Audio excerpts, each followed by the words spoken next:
Hey guys, welcome to our daily encounter.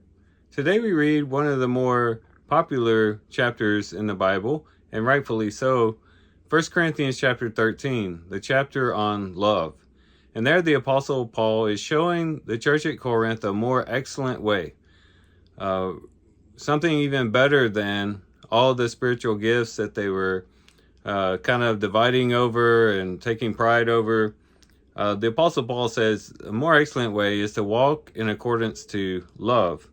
And in this chapter, he gives a description of love, actually a lot of different descriptions of love. He says, love is patient, love is kind, is not jealous, does not brag, is not puffed up, it does not act unbecomingly, does not seek its own, is not provoked, does not take into account a wrong suffered. It does not rejoice in unrighteousness, but rejoices with the truth. It bears all things, believes all things, hopes all things, endures all things. So here the Apostle Paul gives some 14 descriptions of love. And right in the middle of this list is a very important description that he gives. He says, it does not seek its own. This is the seventh characteristic of love that he gives, and it's right in the middle of these 14 characteristics. It does not seek its own. And that becomes the key to unlocking a life of love. You know, one of the things that we might do with this list of the characteristics of love is go down the list and say, okay, love is patient. Okay, so I need to be patient. And then we focus on being patient, and we try to check that off the list. And you say, well, love is kind, so I'm going to try to be really, really kind. It's not jealous, so I'm going to constantly be guarding myself against jealousy and all these things. And to some degree, that's not necessarily a bad thing, but to find greater success, we must get to the heart of what it means to live by love. And it's that very thing. It does not seek its own. When we get to a state where we are no longer seeking our own, like thinking that life is really all about us and centering our lives around us and our own comfort and everything along those lines.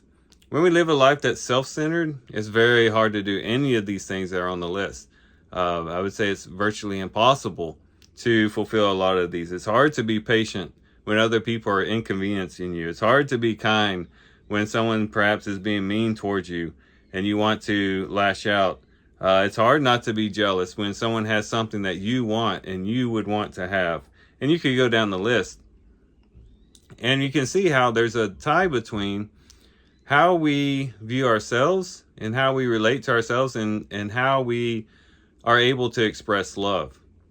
Love is always outward focused. It's focused towards others. It's focused on the welfare of other people. Whereas selfishness is really all focused on ourselves. And the more and more we can deny ourselves and look beyond ourselves, the more capable we'll be of fulfilling the things on this list. And I would even say that we would most likely just naturally fulfill these characteristics on this list because we're no longer living for ourselves, but we're living for the welfare of others. Now, that doesn't mean that we don't take care of ourselves and that we don't, have self-care and things like that.